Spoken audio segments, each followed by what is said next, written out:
दोस्तों, अगर आप कनाडा आना चाहते हो और अच्छी कमाई करना चाहते हो तो इस वीडियो को अंत तक जरूर देखिएगा, क्योंकि इस वीडियो में मैं आपको कनाडा के टूरिस्ट वीज़ा के बारे में बताने वाला हूँ।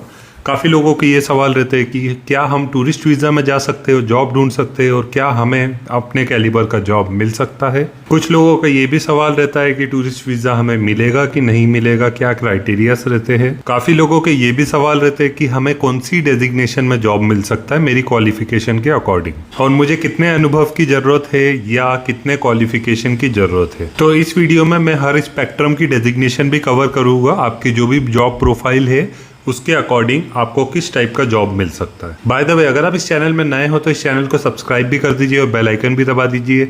इससे आपको सबसे पहले नोटिफिकेशन मिलेगा जब भी मेरा कोई वीडियो अपलोड होता है। और अगर आपको कनाडा से रिलेटेड और वीडियोस चाहिए और अगर आपको ये वीडियो भी अच्छा लग रहा है तो इस वीडियो को लाइक एंड शेयर जरूर कीजिए। मैं वर्क वीजा, स्टडी वीजा और ओवरसीज जॉब अपॉर्चुनिटीज के ऊपर वीडियोस बनाते रहता हूँ। सो गाइस, सबसे पहला सवाल जो लोगों का आता है कि क्या एज लिमिट रहेगी और मिनिमम क्वालिफिकेशन क्या रहेगा, मेरी कम से कम कितनी पढ़ाई होनी चाहिए या कितना अनुभव होना चाहिए कि मुझे जॉब मिल पाए। तो दोस्तों, ज़्यादातर जॉब प्रोफाइल में एज लिमिट जो है वो 18 साल से 55 साल रहती है, मतलब 18 to 55 ईयर। लोग कनाडा में इसलिए काम करना चाहते हैं क्योंकि यहाँ पे पहली चीज़ तो आपकी कमाई अच्छी होती है। आप 1.5 से 2 लाख रुपए महीना एकदम इंटरमीडिएट पोजीशन पे कमा सकते हो। और अगर आपकी एजुकेशन 8th पास या उससे ज़्यादा है तो आपके चांसेस रहते हैं। ऐसे भी बहुत सारे सिनेरियोस है जिसमें सिर्फ 5वीं पास वाले लोगों को भी जॉब लगा है, मतलब हाउसकीपिंग वर्क, क्लीनर का वर्क जो है वो सबसे जल्दी मिलता है। ऐसे ही कुछ सिमिलर पोजीशन से कंस्ट्रक्शन हेल्पर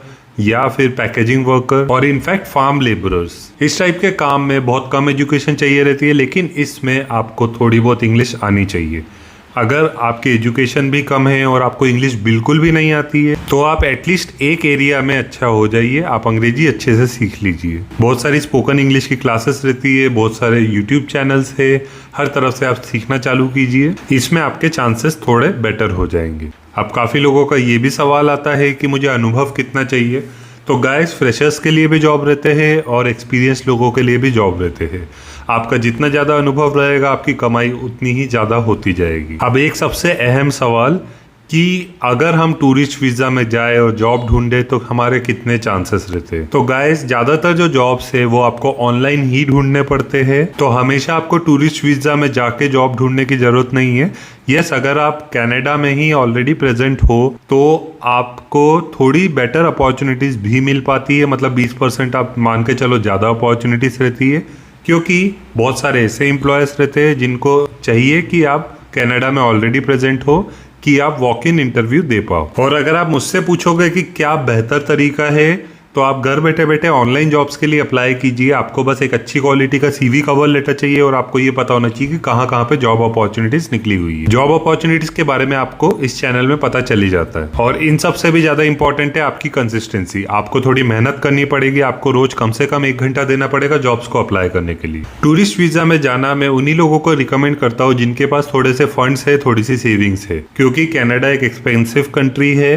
तो आपका जाना आना और 1 महीने रुकने का ही 2 लाख रुपए या उससे ज्यादा का खर्चा लग जाता है। क्योंकि अगर आप फ्लाइट की प्री बुकिंग भी करवाते हो इंडिया से तो भी आपका 55 से 60 हजार रुपए जाने का और 55 से 60 हजार रुपए आने का, इतना तो लग ही जाता है। फिर आप जब कनाडा में पहुंचते हो तो आपको वहाँ की सिम चाहिए, आपको ट्रैवल भी करना पड़ता है, आपको रहना भी पड़ता है, आपको कुछ खाना भी पड़ता है, तो इन सब का भी खर्चा लगता है। अब मान लीजिए आपने सोचा है कि मुझे जाना ही है ट्रैवल वीजा पे, एटलीस्ट मैं घूम के तो आ जाऊँ। अगर आपका ये माइंडसेट है तो आप डेफिनेटली जाइए। अगर आप विजिट वीजा के लिए अप्लाई करते हो तो उसका प्रोसेसिंग टाइम यूजुअली 1 से 2 हफ्ता रहता है, लेकिन पहली बार अगर आप अप्लाई कर रहे हो तो ज़्यादा टाइम लगता है, 1 महीना भी लग सकता है। अगर आप पहली बार कनाडा विजिट करने की सोच रहे हो तो आप पहले अपनी ट्रैवल हिस्ट्री बना लीजिए। कोई आपकी नेबरिंग कंट्रीज है जैसे दुबई, मलेशिया, सिंगापुर, कतार, कहीं पर भी आप एक आध बार घूम के आ सकते हो। इससे आपकी एक ट्रैवल हिस्ट्री बन जाती है।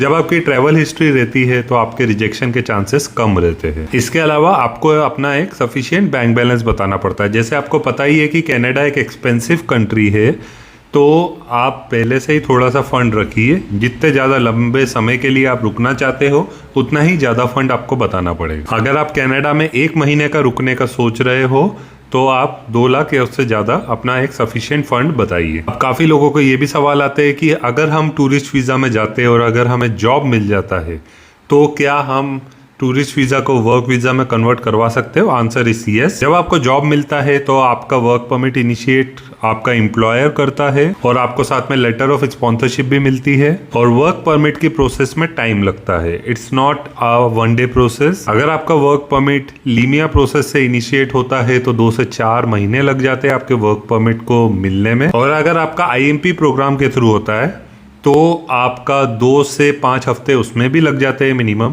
तो टाइम तो लगता है। तो अगर आपको कनाडा में जॉब मिल जाता है तो हो सकता है ज़्यादा टाइम लगे, तो इट्स ऑलवेज कन्वीनियंट कि आप वापस इंडिया आ सकते हो। जब आपका वर्क परमिट बन जाए फिर आप कनाडा आ सकते हो। लेकिन अगर आपके पास कनाडा में खर्चा करने के लिए थोड़ा बहुत फंड है, कनाडा में अगर आप रह सकते हो कुछ महीने, तो आपका कनाडा में रह रहकर ही वर्क परमिट इनिशिएट हो सकता है। सो दोस्तों, कनाडा में जो टूरिस्ट वीज़ा है वो 2 प्रकार के रहते हैं। एक रहता है सिंगल एंट्री, एक रहता है मल्टीपल एंट्री। सिंगल एंट्री मतलब आप एक ही बार कनाडा में जा सकते हो और जितने भी टाइम ड्यूरेशन का आपको वीज़ा मिला है आप उतने वक्त तक रह सकते हो। अब मान लीजिए आप कनाडा में मल्टीपल टाइम विजिट कर चुके हो, आप काफ़ी बार सिंगल एंट्री वीज़ा से जा चुके हो, तो आपका मल्टीपल एंट्री वीज़ा भी बन जाता है। जो मल्टीपल एंट्री टूरिस्ट वीज़ा रहता है वो 10 साल तक का आप बनवा सकते हो। सबसे पहले आप ये समझिए कि टूरिस्ट वीज़ा की लिमिटेशन क्या रहती है। टूरिस्ट वीज़ा से आप कनाडा में 6 महीने तक रह सकते हो हर साल, उसके बाद आपको अपनी कंट्री में वापस आना ही पड़ता है। तो मान लीजिए अगर आपका मल्टीपल विजिट वीज़ा भी बनता है तो आप हर साल 6 महीने से ज़्यादा नहीं रुक सकते हो। और दोस्तों, ज़रूरी नहीं है कि आपको 10 साल का ही डायरेक्टली मल्टीपल एंट्री वीज़ा मिल जाए। पहले तो आपके पास सिंगल एंट्री के मल्टीपल स्टैम्प्स होने चाहिए। उसके बाद जो आपका मल्टीपल एंट्री वीज़ा रहता है उसका ड्यूरेशन 1 महीने से 10 साल के बीच में तक का हो सकता है। ये डिपेंड करता है आपकी ट्रैवल हिस्ट्री और आपके रिलेशन कैसे रहे कनाडा से। अभी मैंने आपको टूरिस्ट वीज़ा के बारे में बताया, अब मैं आपको और भी जानकारी दूंगा टूरिस्ट वीज़ा के बारे में और भी आपको तरीके बताऊंगा जिससे आपको और बेहतर तरीके से जॉब मिल सकता है अगर आप टूरिस्ट वीज़ा में जाते हैं। तो इस वीडियो में अंत तक बने रहिएगा। अब दोस्तों, हम डिस्कस करते हैं कनाडा के हाई डिमांड जॉब्स के बारे में कि कौन सी प्रोफाइल में अगर आप जॉब्स के लिए अप्लाई करते हो तो आपके ज़्यादा चांसेस रहते हैं। सबसे पहले मैं कुछ प्रोफेशनल जॉब्स के बारे में बात करता हूँ। अगर आप किसी भी प्रकार के इंजीनियर हो, आप IT इंजीनियर हो मतलब सॉफ्टवेयर डेवलपर या सॉफ्टवेयर टेस्टर, या आप टेक्निकल सपोर्ट में हो, या आप अकाउंटेंट हो, या फिर आप मैकेनिकल इंजीनियर या सिविल इंजीनियर हो या इलेक्ट्रिकल इंजीनियर हो, तो इन सब जॉब प्रोफाइल्स में आपके चांसेस अच्छे। इसके बाद अगर आप कोई भी लीड पोजीशन या मैनेजमेंट पोजीशन में हो तो यहाँ पे भी आपके अच्छे चांसेस बनते हैं और बेटर चांसेस रहते हैं इन पोजीशंस में। इसके अलावा आप गेमिंग इंडस्ट्री से हो, गेमिंग डेवलपर हो, या आप साइबर सिक्योरिटी से रिलेटेड कुछ काम कर रहे हो तो यहाँ पे आपके बहुत अच्छे चांसेस है। फिर हो सकता है आप डिजिटल मार्केटर हो, कंटेंट राइटिंग करते हो, या फिर एडवर्टीजमेंट के एक्सपर्ट हो, तो यहाँ पे भी आपके चांसेस बनते हैं। हो सकता है आप फार्मेसी असिस्टेंट हो, या आप नर्सेस हो, केयर गिवर्स हो, इस टाइप के भी बहुत सारे काम रहते हैं। तो अगर आप बेबी सिटर बनना चाहते हो, या गार्डनर हो, या स्नो क्लियरिंग वर्क भी जानते हो, या फिर आप हाउस कीपिंग में हो, इनफैक्ट अगर आप टीचर हो, ज्यादातर किंडरगार्टन टीचर्स के बेटर अपॉर्चुनिटीज आपको मिलेगी। हो सकता है आप ट्रक ड्राइविंग करना चाहते हो, या कैब ड्राइवर बनना चाहते हो, या डिलीवरी बॉय बनना चाहते हो सकता है आपको सुपरमार्केट में कोई जॉब चाहिए जैसे store manager, assistant store manager, stocker, cashier, picker and packer. हो सकता है आपको वेयर हाउस में काम चाहिए जैसे warehouse supervisor, logistic coordinator, या आप सिस्टम एडमिन हो, या आप पैकेजिंग वर्कर बनना चाहते हो, या आप CCTV ऑपरेटर हो, डोर सुपरवाइजर हो, या सिक्योरिटी गार्ड हो। सिर्फ यही नहीं, सेल्स के भी जॉब रहते हैं जैसे सेल्स रिप्रेजेंटेटिव, सेल्स मैनेजर। जो इंश्योरेंस और मेडिक्लेम इंडस्ट्री है यहाँ पे आपको सेल्स के बहुत सारे जॉब मिलते हैं। इसके अलावा कस्टमर सर्विस रिप्रेजेंटेटिव टाइप के भी बहुत सारे काम रहते हैं, both back and and front end. ज्यादातर ऑर्गेनाइजेशंस के खुद के कस्टमर सर्विसेज रहते हैं। इनफैक्ट आपको सुपरमार्केट्स में भी कस्टमर सर्विसेज के काम मिल सकते हैं। हो सकता है आपको होटल लाइन का एक्सपीरियंस हो, या होटल लाइन में आपने कुछ डिग्री की हो, तो होटल लाइन में भी बहुत सारे काम रहते हैं जैसे food and beverage attendant, bartender, receptionist, commis chef या stewards, housekeeping room attendant, porter, chef de partie. Event manager, van driver, delivery boy. यहाँ पे सुपरवाइजरी वर्क भी रहते हैं, लीड पोजीशन भी रहती है और मैनेजमेंट पोजीशंस भी रहती है। क्रूज लाइंस में भी जॉब्स रहते हैं। अब मान लीजिए आपका कंस्ट्रक्शन रिलेटेड कुछ काम है, जैसे कंस्ट्रक्शन हेल्पर, या आप प्लम्बर हो, कारपेंटर हो, टाइल फिटर्स की बहुत ज़्यादा डिमांड है। हो सकता है कि आप इलेक्ट्रिशियन हो, आप एसी इंस्टॉलेशन करते हो सकता है फर्नीचर असेंबलर हो। इनफैक्ट बहुत सारी फैक्ट्रीज रहती है या मैन्युफैक्चरिंग सर्विसेज रहती है, यहाँ पे भी काम रहता है।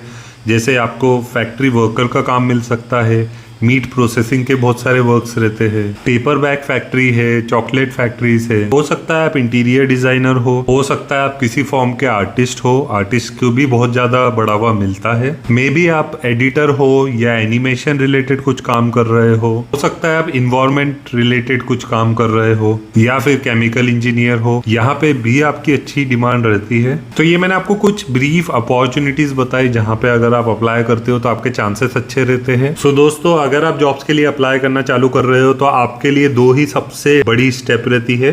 पहला, एक अच्छी क्वालिटी का सीवी एंड कवर लेटर बना लीजिए। दूसरा, आप राइट प्लेटफॉर्म्स में अप्लाई करते जाइए और कंसिस्टेंट रहिए। आपको रेगुलरली कम से कम 1 घंटा देना पड़ेगा फॉर सेवरल मंथ्स। अगर आपको मुझसे काउंसलिंग चाहिए या सीवी एंड कवर लेटर बनवाना है तो आप मुझे इंस्टाग्राम पे अप्रोच कर सकते हो। अप्रोच तभी कीजिएगा जब आपको कोई सर्विस लेनी हो। आप ऐसे भी इंस्टाग्राम पे आ सकते हो, वहाँ पे भी आपको मेरे बहुत सारे रील्स और शॉर्ट वीडियोस मिलेंगे। अब गाइस, मान लीजिए आप कंप्लीट फ्रेशर हो तो आप क्या कर सकते हो? आप कुछ सर्टिफिकेशन कोर्सेज कर सकते हो। स्किल शेयर एक ऐसा ही प्लेटफॉर्म है। स्किल शेयर में आप डिफरेंट टाइप्स ऑफ सर्टिफिकेशन कर सकते हो।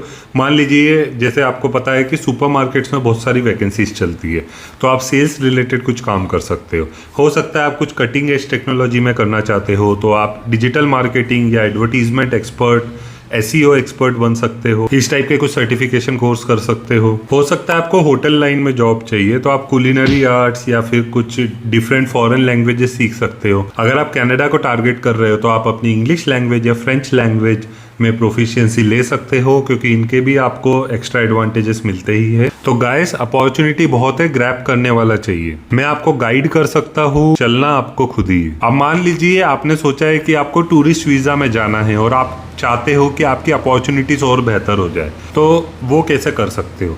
तो मान लीजिए अगर आप ड्राइविंग रिलेटेड कुछ काम करना चाहते हो, आप टूरिस्ट वीजा में गए तो आप क्या कर सकते हो? आप 4 व्हीलर का ड्राइविंग लाइसेंस ले सकते हो, या ट्रक ड्राइविंग के भी डिफरेंट ट्रकिंग इंस्टीट्यूट्स रहते हैं, वहाँ से आप ट्रेनिंग ले सकते हो। तो उसके बाद आपको ट्रक ड्राइविंग का लाइसेंस मिल जाता है आफ्टर गिविंग द टेस्ट। या आप कुछ सिक्योरिटी रिलेटेड जॉब करना चाहते हो तो सिक्योरिटी का एक डिफरेंट लाइसेंस रहता है कनाडा में। अगर आप टीचर बनना चाहते हो या आप ऑलरेडी टीचर हो तो टीचिंग का कुछ सर्टिफिकेट अगर आप कनाडा से ले लेते हो तो आपके चांसेस बहुत बेहतर हो जाते हैं। तो गाइस, सबसे पहले बात आप ये समझिए कि बहुत सारी ऐसी कंपनीज रहती है जो आपको ये सर्टिफिकेशन से ट्रेनिंग ऑटोमेटिकली प्रोवाइड करती है। तो बिना इनके भी आपके चांसेस अच्छे हैं, लेकिन अगर आपको और बेटर चांसेस करने हैं तो आप ऑलरेडी ये सर्टिफिकेशन से ट्रेनिंग कर सकते हो, या फिर आपको कोई लाइसेंसिंग की जरूरत है तो आप पहले ही ले सकते हो। तो इसमें आपके चांसेस बहुत अच्छे हो जाते हैं और आपको बहुत जल्दी रिस्पॉन्सेस मिलते हैं। एंड गाइस, एक बात ध्यान में रखिए कि जब आपको किसी भी कंपनी या किसी भी ऑर्गेनाइजेशन या किसी होटल में कहीं पर भी जॉब मिलता है तो उनका एक अलग से इमिग्रेशन कंसल्टेंट या लॉयर रहता ही है।